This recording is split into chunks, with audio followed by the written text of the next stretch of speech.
Ayan, magandang umaga sa ating lahat. Ang pag-uusapan nating topic ngayong araw na to ay the key component of sales presentation.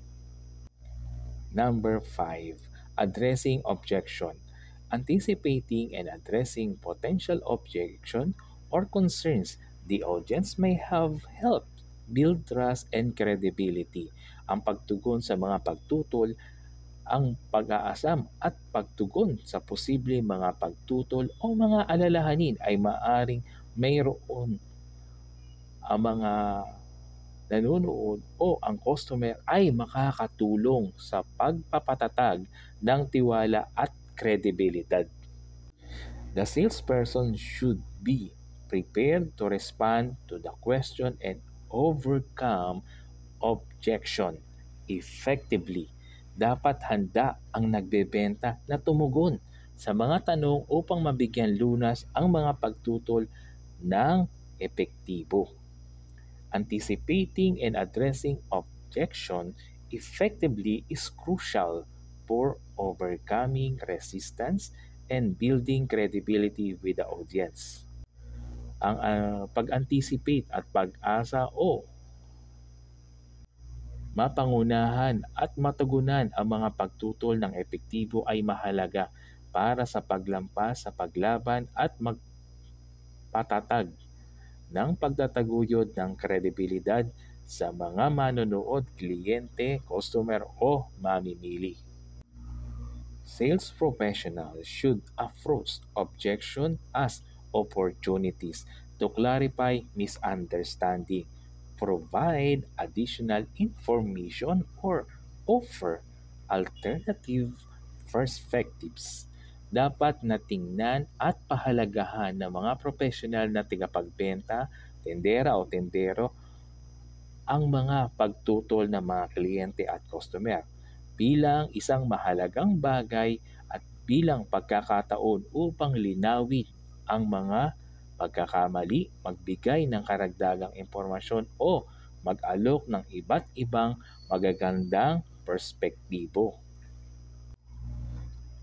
Active listening, empathy, and confidence in the value proposition are essential for handling objection gracefully and persuasively.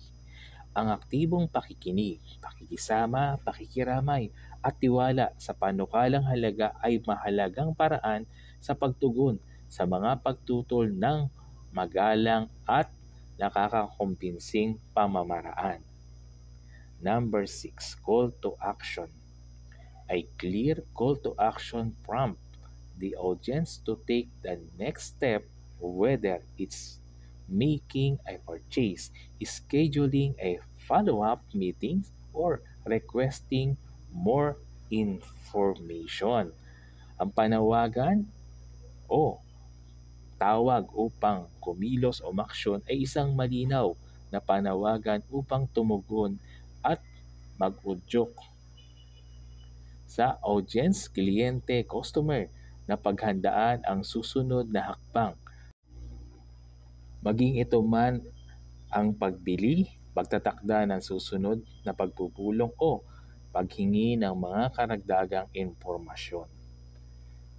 The call to action is a pivotal moment where the salesperson guides the audience toward the desired outcome, whether it's making a purchase, scheduling a follow-up meeting, or exploring further engagement.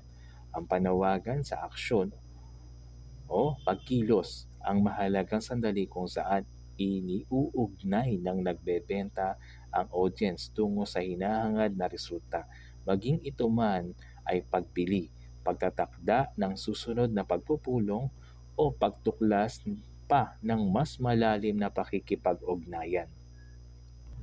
A compelling call to action should be clear, specific, and relevant to the audience needs and interests.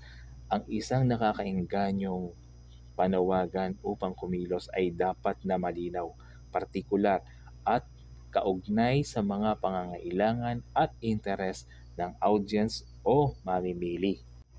Providing multiple options or incentives for action can enhance the effectiveness of the call to action and encourage immediate engagement.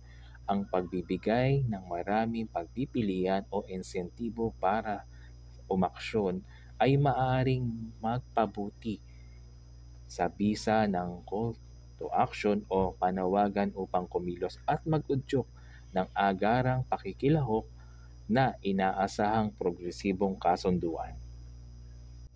Number 7. Closing. The salesperson summarized the key point discussed during the presentation and reinforce the value proposition before concluding the meeting.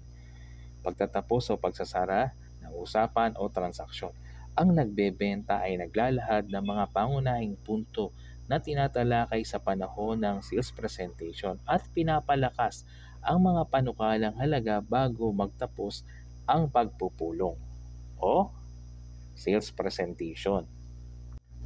The closing phase of the presentation allows the salesperson to reinforce key messages, express gratitude, and leave a memorable impression on the audience. Ang yugto ng pagtatapos ng presentation ay nagbibigay daan sa nagbebenta na palakasin ang mga pangunahing mensahe, magpahayag ng pasasalamat at mag-iwan ng hindi malilimutang impresyon sa audience, kliyente o customer. Summarizing the main benefits and highlight of presentation help reinforce the value proposition and solidify the audience understanding of the offering. Ang pagbubuod ng mga pangunahing benepisyo at mga tampok na presentasyon ay tumutulong sa pagpapalakas ng halaga ng alok at nagpapatibay sa pangunawa ng audience sa inihahandog o inaalok na produkto o serbisyo. Ending on a positive note and expressing confidence in the audience ability to make an informed decision can instill a sense of trust and goodwill. Ang pagtatapos ng isang positibong usapan at pagpapahayag ng tiwala sa kakayahan ng audience ay gumagawa ng isang may kaalaman na desisyon at maaari magtanim ng damdamin ng tiwala at kabutihan.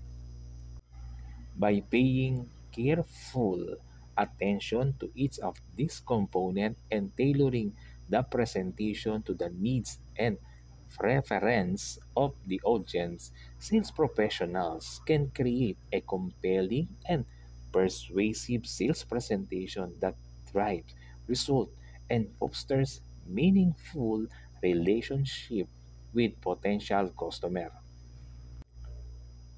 Sa pamamagitan ng maingat na pagtutok sa bawat isa sa mga sangkap na ito ng sales presentation at pagsasadya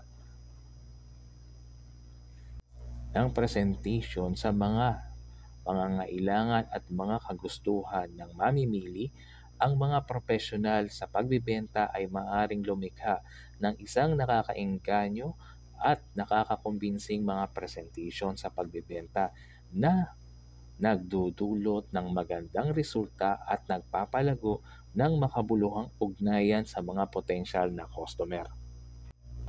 A successful sales presentation is tailored to the needs and preferences of the target audiences and focuses on building a relationship based on trust and mutual benefit. Ang isang matagumpay na presentation sa pagbebenta ay isinasakto sa mga pangangailangan at mga hilig ng target audience at nakatuon sa pagpapatibay ng isang ugnayan batay sa tiwala at pakinabang sa parehong panig o mutual benefits. It should be engaging, informative, and persuasive, ultimately leading to a positive outcome for both the salesperson and the customer. Dapat ang sales presentation ay nakakabighani, informative at nakakakumbinsi na sa huli ay humahantong sa isang positibong resulta para sa parehong nagbebenta at namimili or bumibili. And learning is fun. Have courage to explore new idea. Agree? Agree. Thank you very much.